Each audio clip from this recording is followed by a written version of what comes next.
Gracias, amigas y amigos. Su fiel compañía siempre con nosotros y nosotros con ustedes. Usted está en su mundo con el pueblo, donde el pueblo tiene voz y participación desde la República Dominicana para el mundo. Somos Multimedios Su Mundo, una realidad. Y aquí es verdad que no callamos ni ocultamos la verdad. Profesor William Correa, ¿qué tenemos? Señor, ahora sí tenemos nuestra entrevista estelar y como siempre, Grandes Ligas. Definitivamente, él es psicólogo y vamos a hablar de lo que pasa en las secuelas luego de la tragedia de San Cristóbal. Contamos para ello con el psicólogo Eladio Hernández. Bienvenido. Muchísimas gracias. Para mí es un placer, puesto que ya he venido varias veces con ustedes. Así es. Usted es nuestro psicólogo estrella. Y siempre me voy con muy buena impresión, puesto que cuando uno habla, cuando está y conversa con personas inteligentes, buena intencionada y con pensamiento claro acerca de lo que no ha tocado por la decisión real humana, que nacimos aquí en esta media isla. Y como tal, nosotros siempre debemos tener la proyección a proteger nuestra isla. Y en ese sentido, a propósito de lo que vamos a conversar, de lo que pasó en San Cristóbal, nosotros en República Dominicana lamentablemente no tenemos hasta hoy ningún régimen de prevención de desastre como ese. Por ejemplo, nosotros tenemos muy cercano alrededor y pasamos permanentemente todos los días por ahí. Herrera un día de esto desaparece. Hay unas industrias colocadas en lo que fue la Herrera fuera de la capital, pero que la emigración hizo que se poblara todo ese sector. Y Herrera está dividida en varios barrios. Así es. Pero resulta que las industrias que hay por ahí nadie las supervisa. Qué barbaridad.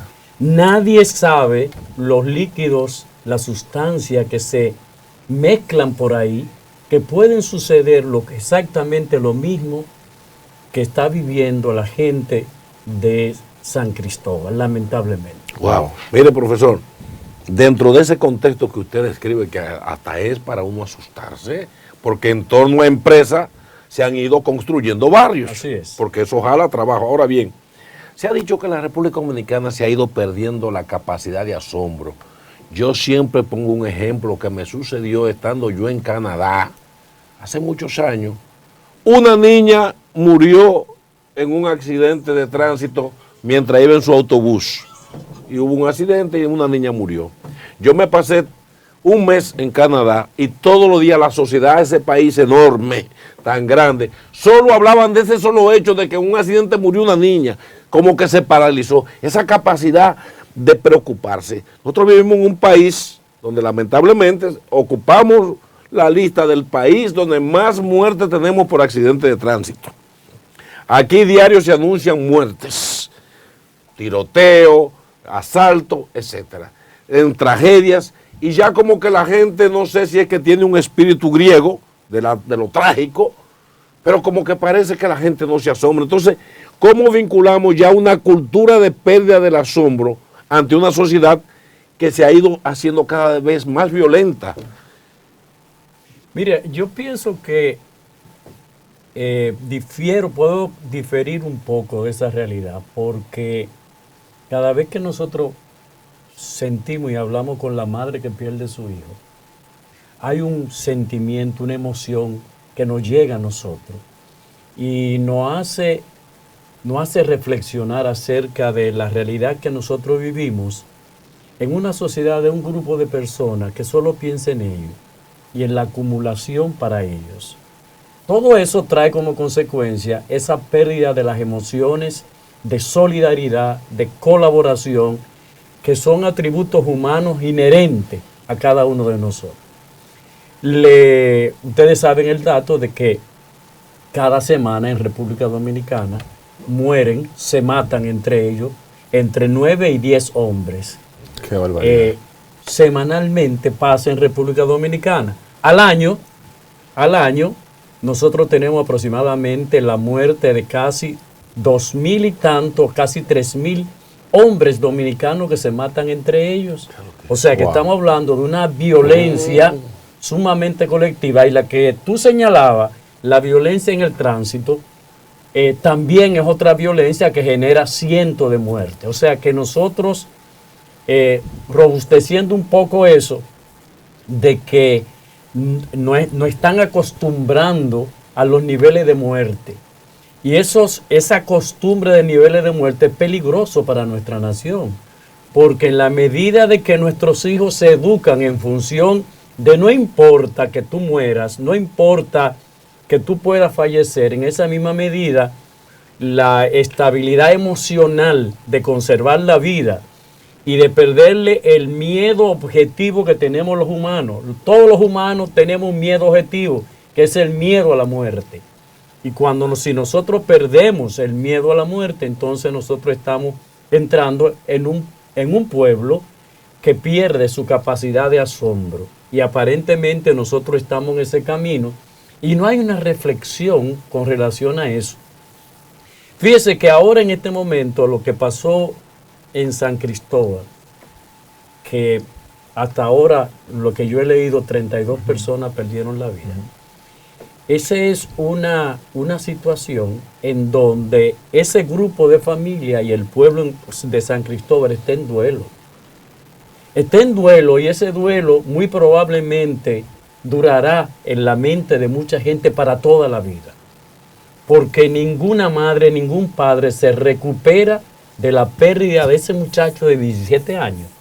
De esa madre afable. Nuestra madre es indescriptible en términos de conservarlo nosotros en nuestra mente. Entonces, esta desgracia que nosotros vivimos, esto que tú manifestabas de que, bueno, estamos perdiendo el asombro y la sensibilidad acerca de la muerte, es peligroso. Es sumamente peligroso en una nación compuesta por el 96% de la población de jóvenes. 96% de la población dominicana es de joven. Entonces, si nosotros estamos no reaccionando frente a situaciones de violencia en ese sentido, realmente estamos en peligro. Doctor, usted señala algo que es muy cierto y quiero verlo desde el punto de vista psicológico. ¿Cómo abordarlo? En el sentido de que usted tiene 32 familias que perdieron un ser querido. Que esa persona, lamentablemente, por este fatídico accidente, no volverán más. No volverán más a su casa. Entre ellos hay padres, hay hijos, familiares cercanos, hermanos y demás. Estas familias quedaron marcadas por esta tragedia. Pero hay otro grupo de personas que quedaron mutilados por las quemaduras, tercero, segundo, primer grado. Muchos de ellos incluso pueden ser jóvenes que tal vez no pueden recuperar su belleza, que tal vez era lo que le llenaba de alegría en su momento, para poner algo banal.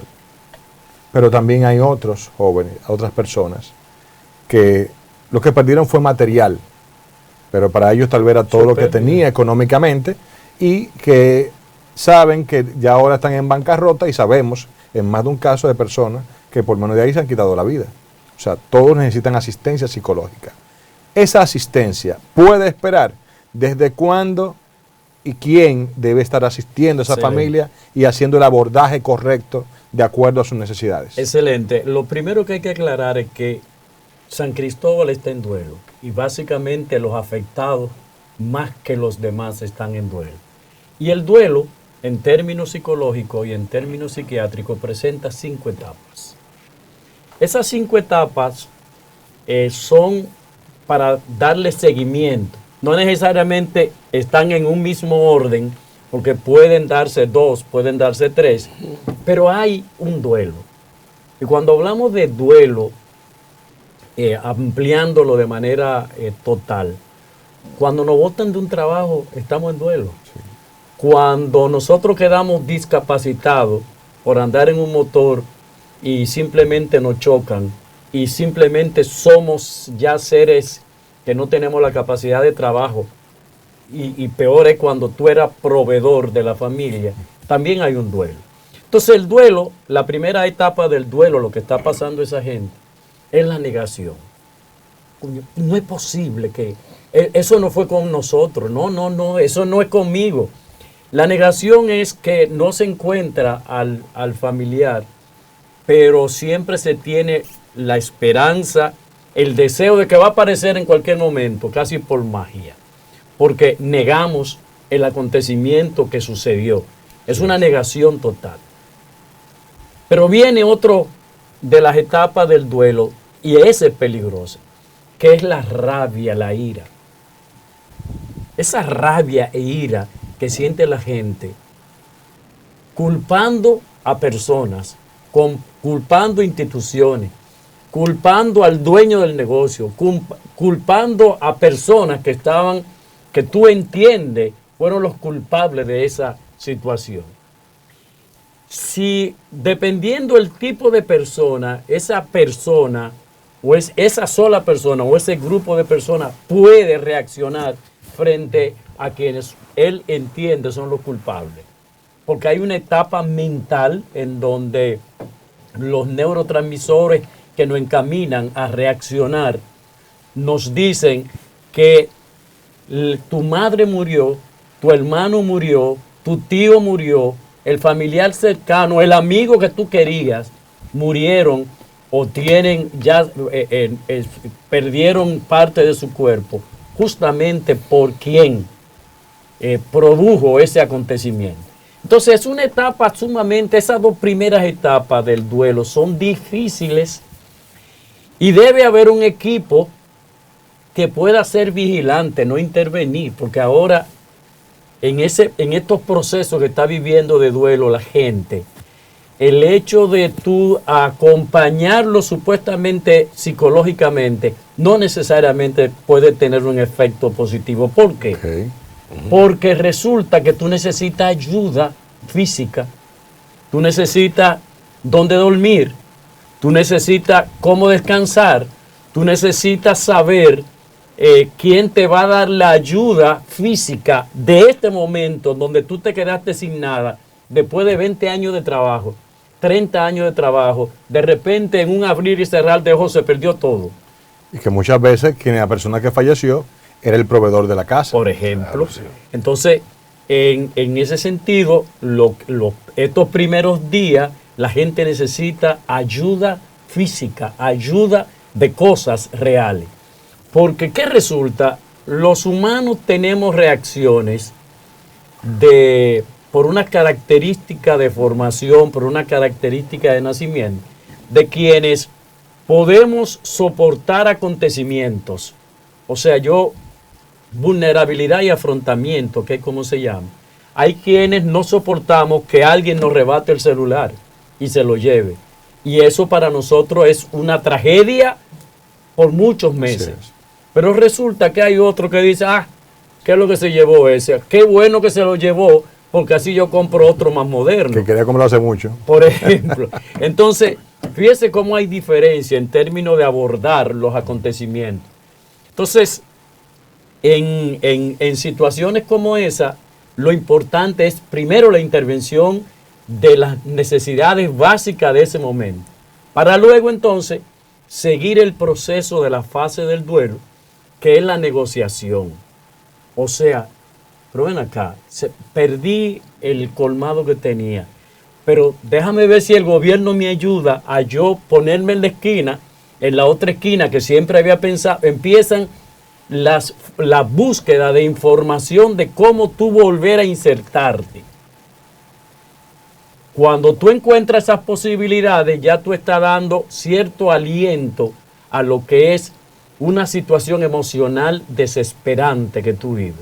Te recuerdo la negación, te recuerdo la ira, te recuerdo la rabia que siente la gente de la impotencia, de la incapacidad de poder reaccionar frente a ese acontecimiento. Pero también viene otra fase que es la depresión. Esa es otra fase también que si las personas no lo superan frente a todo lo que perdió, al familiar que perdió físicamente, al negocio que perdió, íntimamente cómo sentirse íntimamente. Wow, me siento triste, ¿verdad? Me siento triste porque siempre me pasa algo. Siempre hay un acontecimiento que daña mi desarrollo que contenía y llevaba y que construía en un momento determinado. Y ahí vienen las acusaciones propias que uno se hace. Yo no sirvo para nada, yo no tengo valor, mira toda esta construcción que hice, pero se fue todo de repente. O sea, viene una situación sumamente difícil que uno tiene que buscar la alternativa de cómo salir de ella.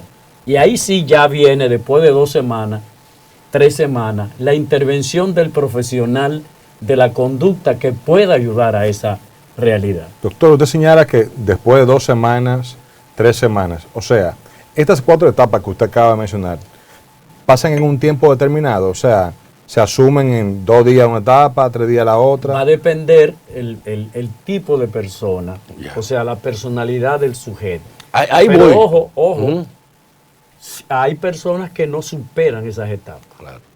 Hay personas que se quedan en una de esas etapas. Por eso le quiero preguntar, doctor, ¿tiene algún valor la formación humana del individuo, académica, pero también el plano espiritual? Digamos hasta religioso. Una gente que cree en Dios, que ha sido adoctrinada en la fe, que en la fe tiene, digamos, conciencia de la existencia temporal, tiene conciencia de que nacemos y que morimos y que vamos a un lugar del eterno, y es como otra visión de la vida. La vida no termina aquí, las cosas tienen que ocurrir, y además yo debo de sobrevivir por encima de esos hechos, tanto por la formación quizá académica de hogar, pero el elemento espiritual juega un papel. Yo pienso que sí, yo pienso que a cada quien debe jugar esos elementos de creencia que pueda tener, si le pueden siempre ayudar y no perjudicar, porque la idea es que tú puedas decir, bueno, yo perdí todo lo que tenía, pero yo confío en la recuperación. Es una esperanza. Esa es una manera también, si tú quieres, de enfocar tus creencias, pero enfocada desde el punto de vista positivo, no de la derrota, sino de que en función de lo que tú crees, tú puedes lograr reconstruir lo que es tu vida. Y eso es positivo, siempre y cuando usted entienda que esa creencia le ayuda. Lo malo es pensar en que yo soy una persona mala y como un ser malo, el espíritu o quien sea hizo que yo perdiera todo lo que tenía. Entonces ahí sí es negativo el tipo de creencia que pueda tener la persona. Entonces la autoestima juega un papel importante. Sí, no, yo puedo, me caí, pero me levanto. Obviamente. Okay. Obviamente los niveles de yo me entiendo, yo me comprendo, yo sé quién soy. Cuando tengo autoconciencia, cuando tengo autopercepción de mí, y autoestima básicamente, que yo entiendo que yo puedo reconstruir lo que tenía, entonces sí estamos hablando del individuo positivo, del individuo que no ve los fracasos como la pérdida total de su vida, sino como un elemento de construcción hacia adelante. Y eso es lo que nosotros quizás debemos mandarle como esperanza al pueblo san cristobalense, de que ese acontecimiento no debe parar el desarrollo progresivo de ese pueblo y de la gente buena de ese pueblo, que realmente debe superar ese acontecimiento, y que ese acontecimiento sirva para que toda esa infraestructura económica que está en nuestro país y específicamente en ese pueblo pueda regularse y que puedan establecerse los parámetros. Aquí están las viviendas, pero del otro lado están las industrias. Muy bien. Doctor Eladio, el obispo Masalles acaba de informar, o dijo recientemente, que posiblemente nunca se sepa lo que pasó realmente, que causó esta explosión que tiene un saldo de 32 víctimas, entre otras mutiladas. Esto, ya que hablábamos de las etapas del duelo, y una de ellas usted señalaba que era la ira contra quién lo hizo, por qué lo hizo, el qué pasó. Eso que no se sepa qué pasó, qué produjo el deceso de ese familiar, impacta psicológicamente de manera más agresiva. De manera negativa y además no llega a sanar lo que la gente busca, por qué se produjo, cuáles fueron las causas. O sea, yo pienso que el Estado, en algún momento, quizás no ahora, pero sí el Estado debe dar la información de qué pasó ahí. Realmente debe decirse qué pasó ahí, porque primero aprendemos de ese acontecimiento. En segundo lugar, para la tranquilidad, el sosiego emocional de la gente debe saber dónde fue el error, cuál fue la circunstancia en que pasó ese acontecimiento, para que la gente pueda reencontrarse y entender, wow, este fue el error que se hizo frente a esa situación. Y es correctísimo. Yo no estaría, a diferencia del cura, que me parece sumamente serio, yo tengo la esperanza de que la información acerca del acontecimiento debe salir para tranquilidad de ese pueblo. Porque justamente la última etapa del duelo tiene que ver justamente con la aceptación del acontecimiento. Esa aceptación del acontecimiento es lo que probablemente también impulsa a la gente a regresar a la normalidad. Mire, doctor, perdón. Sí. La política de asistencia social del Estado Dominicano puede jugar un gran papel. Pero ¿piensa usted que la política de asistencia social del país nuestro, históricamente, toma en cuenta, digamos, el elemento humano del acompañamiento sin tener que caer en lo que es la politiquería? Porque a veces le llevamos una fundita de arroz y habichuela a una familia y nos sacamos la foto diciendo que estamos asistiendo a este miserable pobretón y que yo le estoy dando una fundita.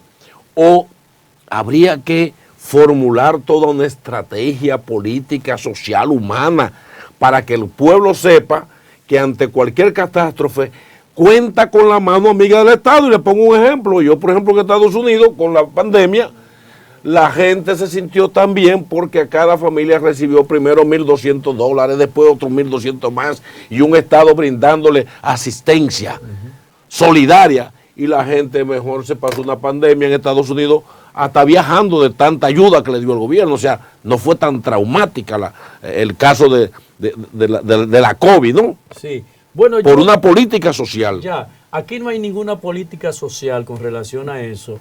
Solo en los años venideros, cerca de las elecciones, como está pasando ahora. Básicamente eso, porque nosotros somos un país en donde cada año, nosotros tenemos la temporada ciclónica. Sí. Que puede suceder ciclones, huracanes, como probablemente no va a pasar ahora, pero también temblores de tierra. Sí.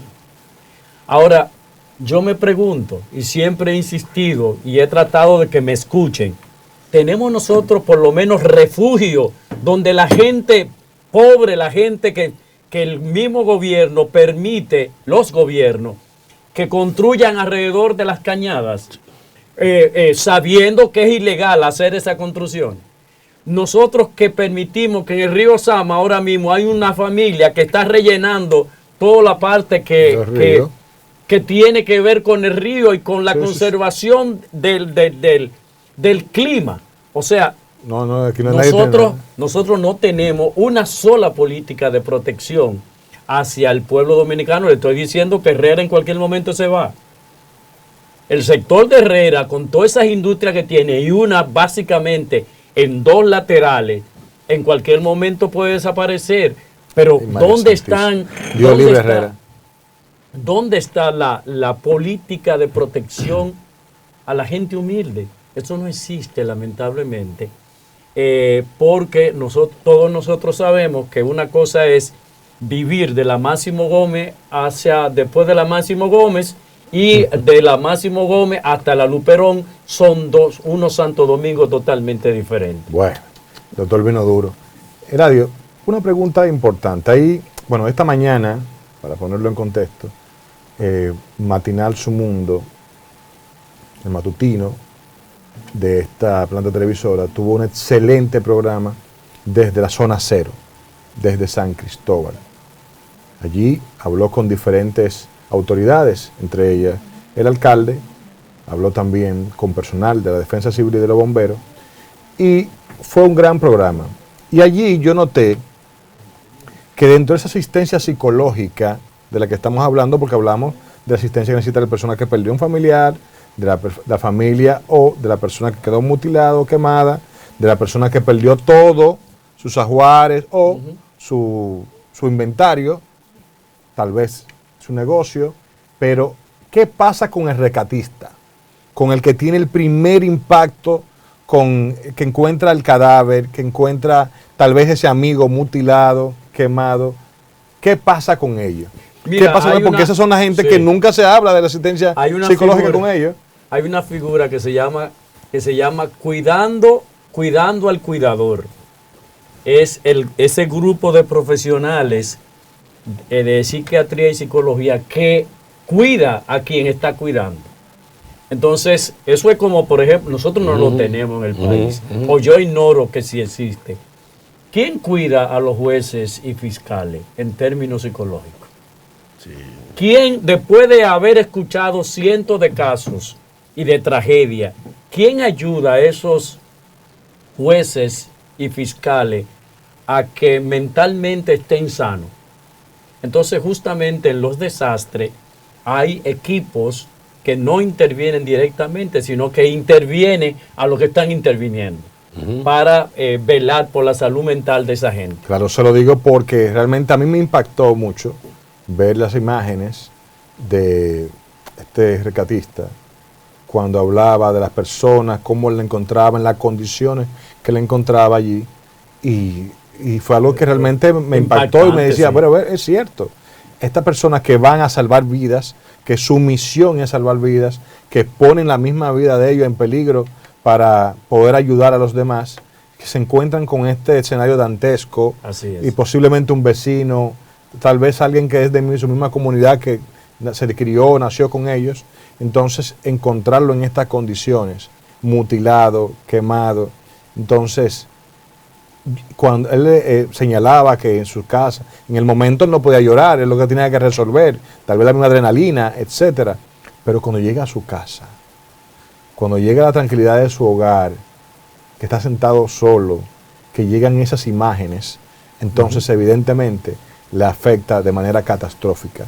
Y a esas personas también, y esto es atención, quiero hacer un llamado al gobierno, nuestro presidente Luis Abinader, que hoy se estaba haciendo entrega de algunas ayudas a las familias impactadas, que tome en consideración también en todos los sentidos a estos bomberos, a estos rescatistas, a las personas que se involucraron para salvar vidas y salvaguardar, evidentemente, también los bienes materiales. Así es, así debe ser, porque es gente también afectada, gente estresada.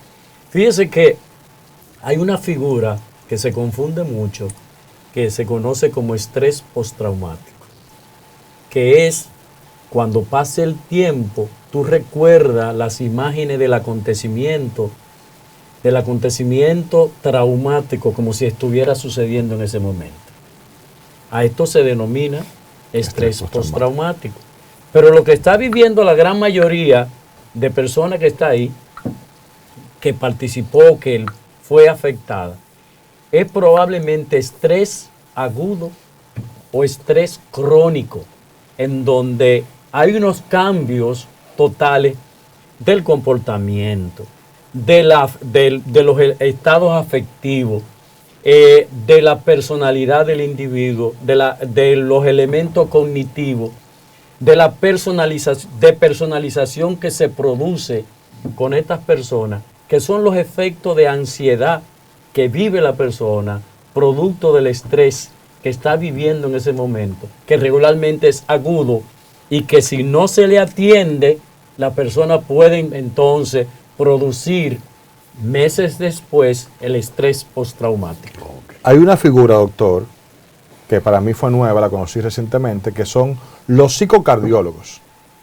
Entonces conecto una cosa con la otra. Este estrés que se está generando en estos oficiales de los bomberos, de la defensa civil y demás, ¿le puede incidir este aumento del estrés constante en que pueda tener situaciones luego de algún tipo de enfermedad, desatar en ello, detonar en ello, como la hipertensión, por ejemplo? Mira, el estrés tan poderoso que es la incapacidad que tú tienes de hacer enfrentamiento desde el punto de vista mental y desde el punto de vista físico a fenómenos determinados. El estrés tan poderoso que puede llegarte a desarrollar algunos tipos de cáncer. Uf. O sea, el estrés es algo que nosotros tenemos que cuidarnos, porque si tú no tienes las orientaciones y la visión de que hay acontecimientos que están ahí y que probablemente tú no puedas solucionar, y tú tienes que entender que no lo puedes solucionar y que tienes que buscar ayuda para que alguien pueda socorrerte en esa realidad.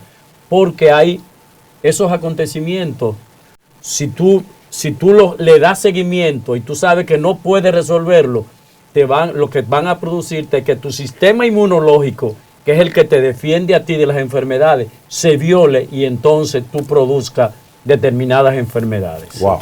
El estrés es un generador de enfermedades. Definitivamente que sí. Doctor, hay una deuda social en estos países nuestros que también se refleja en el cuidador del cuidador. Y me explico.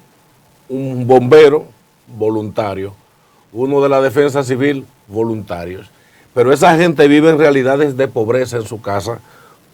Si, algunos le dan chelitos, pero gente que vive en casita, gente que no tiene resuelto su problema cotidiano de la vida básica. Entonces, el Estado abandona a esta gente. Es un voluntarismo que yo entiendo que es del alma y del corazón, de la génesis misma del individuo, lo que tenemos en el país, frente a un Estado que prefiere darle grandes pensiones a gente ricas, frente a un Estado que prefiere darle grandes contratos a empresarios. A unos supuestos sindicalistas. Exactamente, supuestos sindicalistas. Mientras el pobre, que es el voluntario, vive en la miseria. Entonces, ¿cómo incidir para que el Estado pueda entender que a la gente hay que cambiarle la manera de vivir?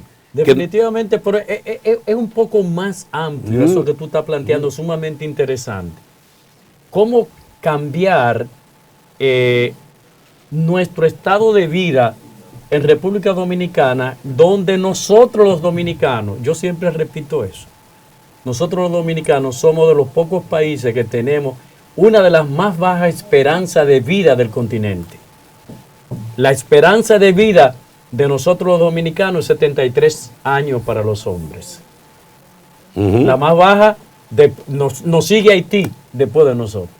O sea que nosotros estamos, en términos de lo que es la subsistencia, en términos de lo que es la atención de cada uno de nosotros, estamos en los lugares, mire, por debajo de Honduras, Nicaragua, que son más pobres que nosotros, donde tienen, esos países le dan a la salud el 6% de su presupuesto nacional, y nosotros no llegamos al 2%. Ya tú sabes, qué barbaridad. O sea, nuestra dificultad en términos de la subsistencia es sumamente difícil.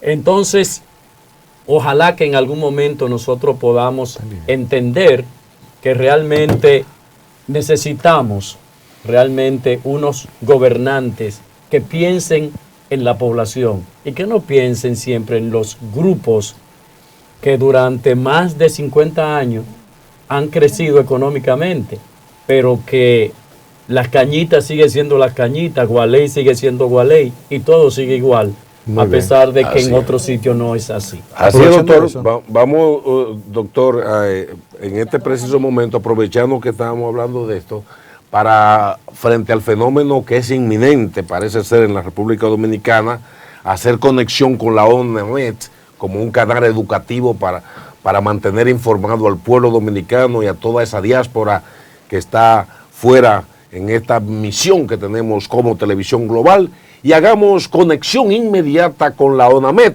donde la meteoróloga Samira Lorenzo nos tiene informe. Adelante, Samira, cuéntanos. Así es, muy buenas noches para todos. Continúa la tormenta tropical Franklin presentando una disminución en la velocidad de traslación. La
Debido a las lluvias que se esperan, la UNAMI mantiene las alertas y los avisos meteorológicos ante posibles crecidas de ríos, arroyos y cañadas, así como inundaciones urbanas y deslizamientos de tierra para las provincias Ceibo, Atomayor,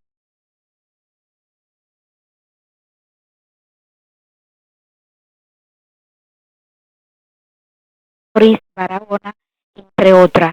Y en cuanto a la costa, se le recomienda en la costa atlántica, las frágiles y pequeñas embarcaciones, permanecer en puerto desde la isla Saona de Altagracia hasta Cabo Francés Viejo, María Trinidad Sánchez, y en la caribeña desde Isla Saona hasta la ciudad de Pedernales por vientos y olas anormales.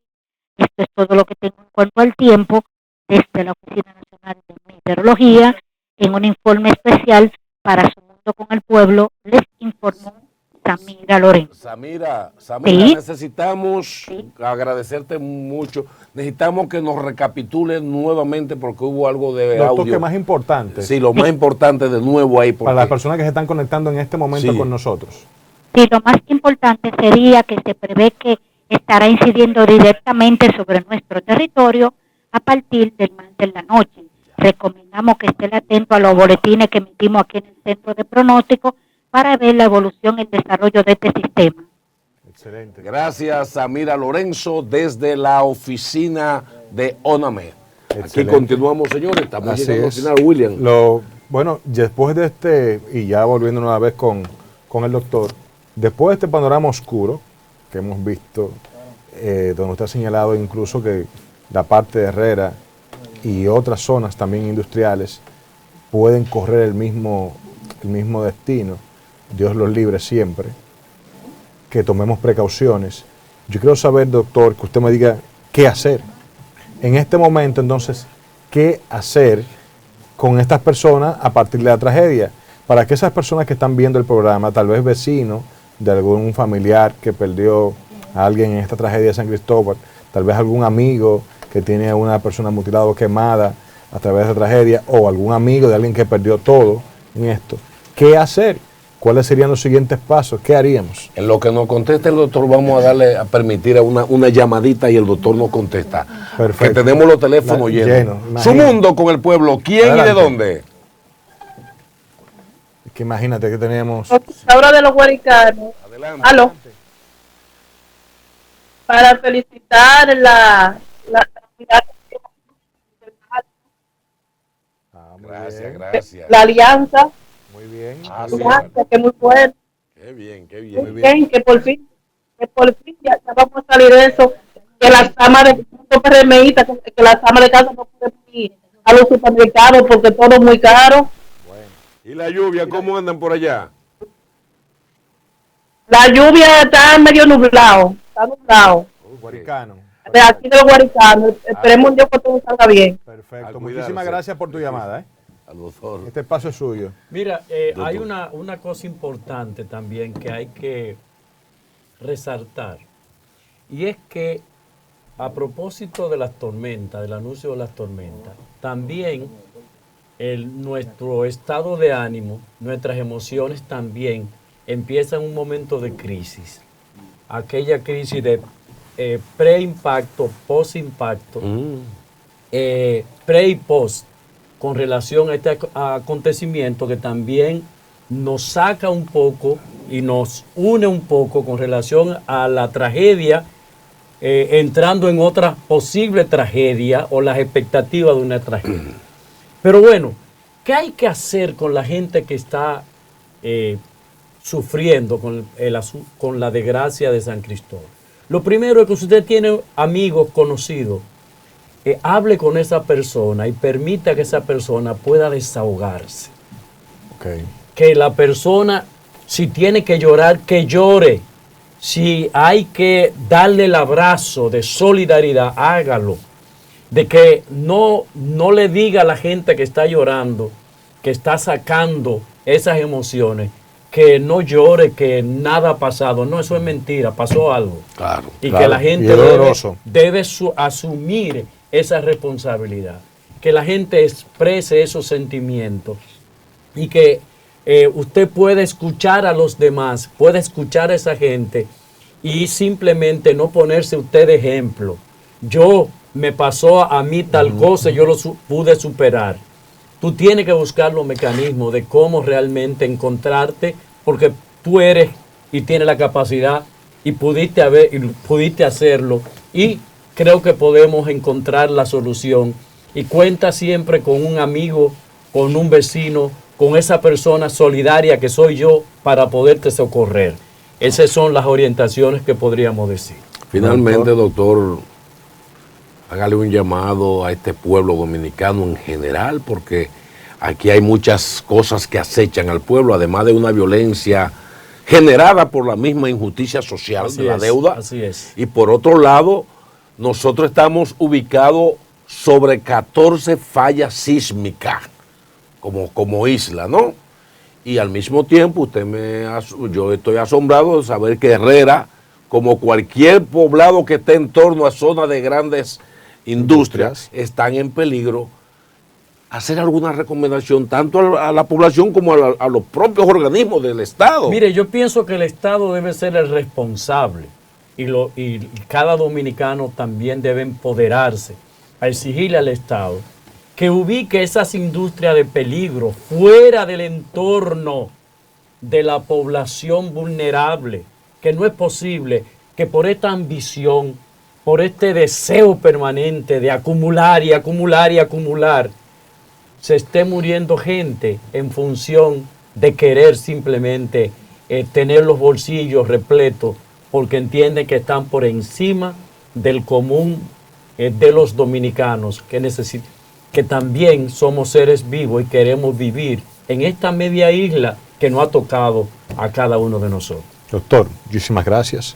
De Siempre. verdad, muy agradecido de tenerlo siempre con nosotros aquí, en su mundo con el pueblo, llevando las orientaciones que necesitan, de verdad, las personas que en este momento, de verdad, están pasando por una gran dificultad en esta tragedia, como la que pasó en San Cristóbal.